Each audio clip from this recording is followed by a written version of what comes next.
तो welcome back. आज हम स्टार्ट करने लगे हैं एक्सरसाइज 4B का क्वेश्चन नंबर 14। तो क्वेश्चन नंबर 14 बहुत इंटरेस्टिंग क्वेश्चन है।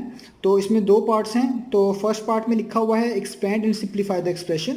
नीचे एक एक्सप्रेशन दी हुई है जिसको हमने एक्सपेंड करना है। एक्सपेंड का मतलब है जहाँ पे ब्रैकेट्स इन्वॉल्व हो रही हैं इनको ओपन करना पड़ेगा और उसके बाद उसको सिंप्लीफाई करना पड़ेगा, यानी लाइक टर्म्स अलहदा करेंगे, अनलाइक अलहदा करेंगे और उसको जस्टिफाई करेंगे।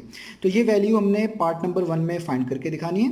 जो दूसरा पार्ट है वो इसी से इंटर रिलेटेड है कि आपने जो पहले पार्ट में पहले पार्ट में जो आपने एक्सपेंड और सिंप्लीफिकेशन की होगी, तो आपने इसी क्वेश्चन को, इसी एक्सप्रेशन को बुनियाद बनाकर कुछ P और Q की वैल्यू को सिलेक्ट करना है और P और Q की वैल्यू को खुद से सिलेक्ट करने के बाद आपने इस तरीके से सब्सटीट्यूट करना है। यहाँ पे सब्सटीट्यूट का लफ्ज़ यूज़ हुआ है, यानी उसको पुट करना है। सब्सटीट्यूट का मतलब है किसी की जगह पर आपने उसको यूज़ करना है, किसी की जगह पे आपने उसको पुट करना है। तो इस एक्सप्रेशन को बुनियाद बनाकर आपने खुद से सूटेबल वैल्यू P और Q की चूज़ करनी है और उन वैल्यूज़ को पुट करना है और उन वैल्यूज़ को पुट करने के बाद इस चीज़ की कीमत निकाल कर दिखानी है जो यहाँ पे लिखी हुई है।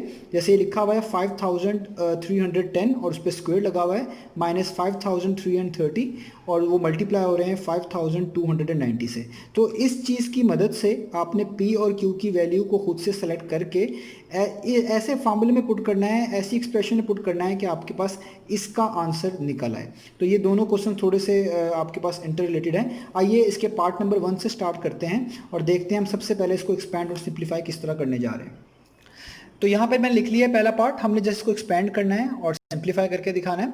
तो ये चीज़ लिखी हुई है, अगर आप देखें सबसे पहले P - 2Q और उस पर होल स्क्वायर आ रहा है। और अब आप लोग जानते हैं जब भी होल स्क्वायर आता है तो आपको आइडेंटिटी याद होनी चाहिए, अलजेब्राइक आइडेंटिटी या आप उसको फॉर्मूला कह लें फॉर इंस्टेंस। तो वो होती थी A - B होल स्क्वायर, वो बेसिकली इक्वल होता था A square -2AB plus B square. यहाँ पे माइनस वाला फॉर्मूला इसलिए यूज़ किया क्योंकि यहाँ पे भी माइनस है। तो अब मुझे ये बताना ज़रूरी नहीं है क्योंकि मैं चीज़ें अब एक्सप्लेन कर चुका हूँ इसको।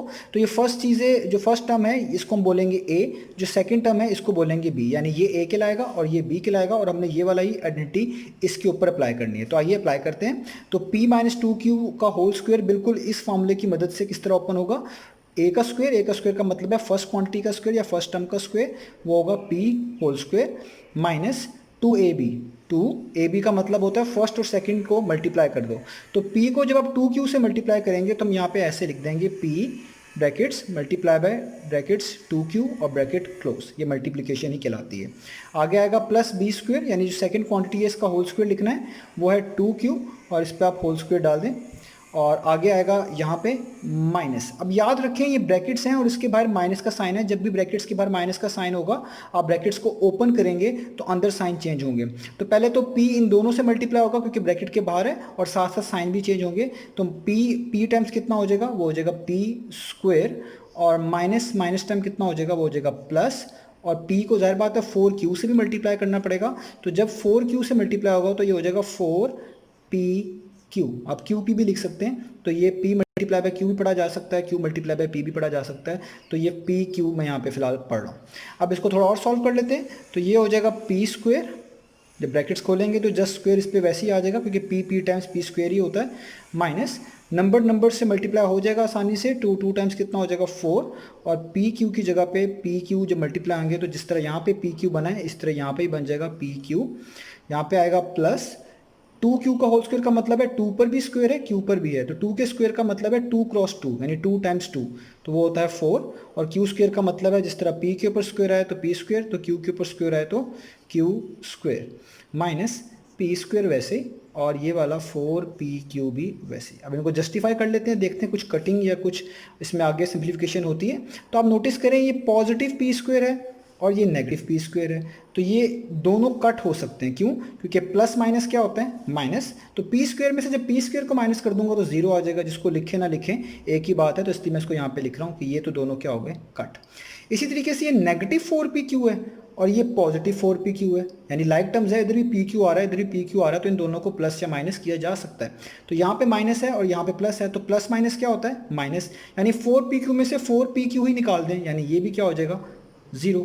तो जस्ट क्या बचा आपके पास बचा 4Q स्क्वायर। ठीक है, तो ये हमने इसको जस्टिफाई कर लिया, हमने एक्सपेंड भी करना था, ब्रैकेट्स भी खोल ली, सिंप्लीफाई भी कर लिया, तो आंसर आ रहा है 4Q स्क्वायर। तो ये तो था पहले पार्ट का आंसर। आइए अब चलते हैं दूसरे पार्ट की तरफ। तो जो इसका दूसरा पार्ट है वो आपने ध्यान से समझना है। तो इस दूसरे पार्ट में कहा गया था कि आपने खुद से कोई पी और क्यू की सूटेबल वैल्यू चूज़ करनी है, उसको पुट करना है। सब्स्टिट्यूट का मतलब है पुट करना है, और उसको पुट करने के बाद ये चीज़ फाइंड करके दिखानी है, ये वाली चीज़ की पूरी वैल्यू फाइंड करके दिखानी है। अब ये इसका क्या मतलब है, आप याद रखें कि ये जो चीज़ हमने फाइंड करनी है ना, आप पहले तो एक बात समझ लें कि जो चीज़ फाइंड करनी है आपने इसको इस जैसा बनाना है। ये पहले दोनों पार्ट इंटर रिलेटेड हैं। आपने इस चीज़ को इस जैसा बनाना है, और इस जैसा बनाने के लिए आपको कुछ P और Q की वैल्यू चाहिए होंगी। वो P और Q की जो वैल्यू आपको चाहिए जो कि सूटेबल हो, यानी जो आप मर्ज़ी चूज़ कर लें लेकिन इस इक्वेशन इस एक्सप्रेशन के लिहाज से वो सूटेबल बनती हो, यानी आपका ओरिजिनल क्वेश्चन ना डिस्टर्ब हो रहा हो, तो वो आपने पुट करके हमें इसकी कीमत निकाल कर दिखानी है। अब हम इसका क्या मतलब ईजी वे में बनेगा, हमने इस चीज़ को इस चीज़ में कन्वर्ट करना है। और जाहिर बात है जब आप इस चीज़ को इस चीज़ में कन्वर्ट करेंगे, इस जैसा बनाएंगे, तो आपको P और Q की ऐसी वैल्यूज़ पुट करनी पड़ेंगी जिसको अगर इसमें पुट कर दिया जाए तो इसमें और इसमें कोई भी फ़र्क ना हो। यह भी मैं आपको बताता हूँ कैसे हम करेंगे। तो आपने बस इस चीज़ को ज़रा जहन में रखना है ताकि आपको समझ आए। मैं P की वैल्यू सूटेबल वैल्यू खुद से सिलेक्ट कर रहा हूँ 5330, यानी एक तरह का आप कह लें ये वाली वैल्यू मैंने कहा है ये P की वैल्यू है, खुद से सूटेबल वैल्यू कहा गया है, आप खुद से इसको सिलेक्ट कर लें। लेकिन आपका क्वेश्चन नहीं खराब होना चाहिए। क्वेश्चन का मतलब है ऐसी वैल्यूज ना सिलेक्ट कर लीजिएगा जो यहाँ पे पुट करें तो उसका जवाब कुछ और आ रहा हो और इसका जवाब कुछ और आ रहा हो। चीज़ यही रहनी चाहिए लेकिन उसको एक अलग अंदाज में लिख लें। ये ऐसी बात है जैसे अगर आपसे आप कहें 5 + 5 भी क्या होता है 10, और 9 + 1 भी क्या होता है 10, दोनों प्लस होके 10 ही आते हैं, चाहे 5 + 5 लिख लें चाहे 9 + 1 लिख लें। तो इस चीज़ को इसमें कन्वर्ट करने का ये मतलब है आप P और Q की कोई ऐसी वैल्यू यहाँ पे चूज़ करें कि ये चीज़ ख़राब ना हो, यानी आंसर यही आना चाहिए, लिखने का वे डिफरेंट हो सकता है। तो P की वैल्यू मैंने चूज़ किया 5330, और मैं खुद से कह देता हूँ कि जो Q की वैल्यू मैंने चूज़ किया ना वो 10 है।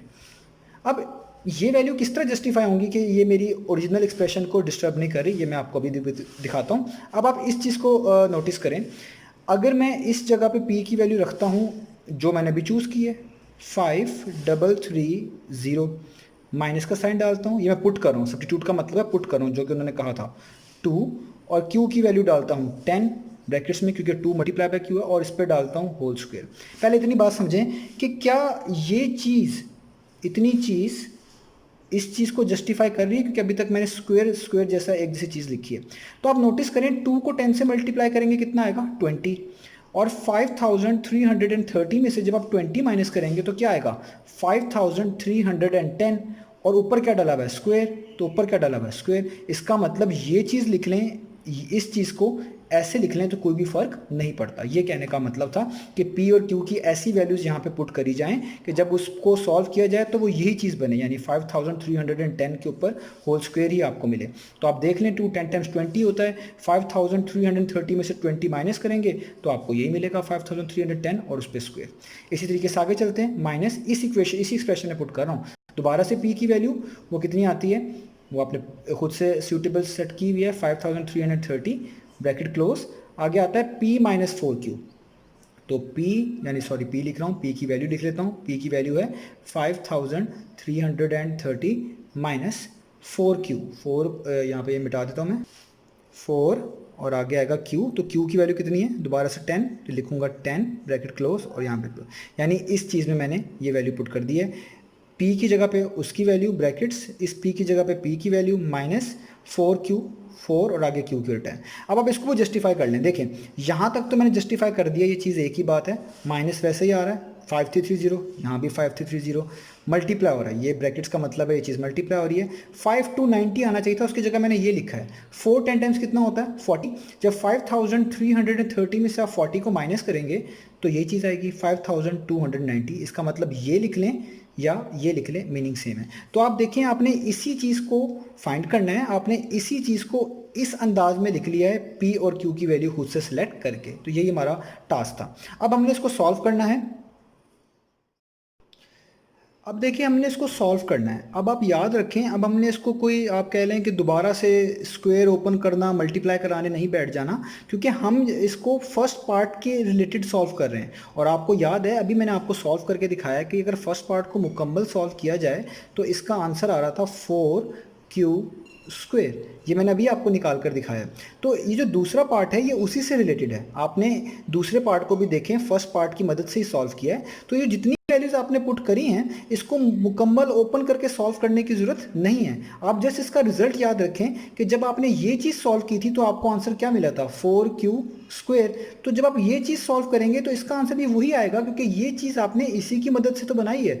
तो इसका मतलब इसका आंसर भी क्या आना चाहिए, 4q स्क्वायर, क्योंकि ये चीज़ आपने पार्ट नंबर 1 में पढ़ी थी, या आप उसको कह लें, अगर आप उसका इक्वेशन नंबर 1 नाम रख दें तो आप एक तरह कह लें इक्वेशन नंबर 1 में पढ़ी थी।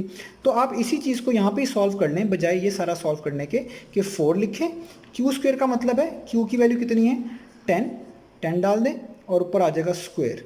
तो पहले स्क्वायर सॉल्व करते हैं, होल पार्ट सॉल्व करते हैं। 10 के स्क्वायर का मतलब है 10 टाइम्स करना पड़ेगा, वो 100 होता है। और 400 टाइम्स कितना होता है, 400। इसका मतलब इस सारी वैल्यू का जो आंसर आना है वो कितना आना है, 400। तो देखिए इस सारे को सॉल्व करने की ज़रूरत नहीं है, अगर आप करेंगे भी तो भी 400 ही आएगा, क्योंकि आपने इस चीज़ की जो बेस है, इस चीज़ को जिस चीज़ से आपने कंस्ट्रक्ट किया था वो था ये, और इस सब को सॉल्व करके आता है 4q स्क्वायर। इसका मतलब चाहे 4q स्क्वायर लिखा हो या ये सब लिखा हो, बात सेम ही है। तो इसलिए मैंने इस सब को सॉल्व करने के बजाय 4q स्क्वायर लिख लेना है, और q की वैल्यू जो मैंने खुद से सूटेबल सेलेक्ट की हुई थी वो पुट करनी है। तो मेरे पास आंसर कितना आ रहा है, 400। तो ये क्वेश्चन था ही इस वजह से कि जो सेकंड पार्ट है आपने उसको फर्स्ट पार्ट के स्टेप्स के ऊपर जस्टिफाई भी करके दिखाना है और फर्स्ट पार्ट की मदद से ही सॉल्व करके दिखाना है। तो देखिए हमने फर्स्ट पार्ट की मदद से इसको सॉल्व किया है। तो ये था एक्सरसाइज 14B का क्वेश्चन नंबर 14।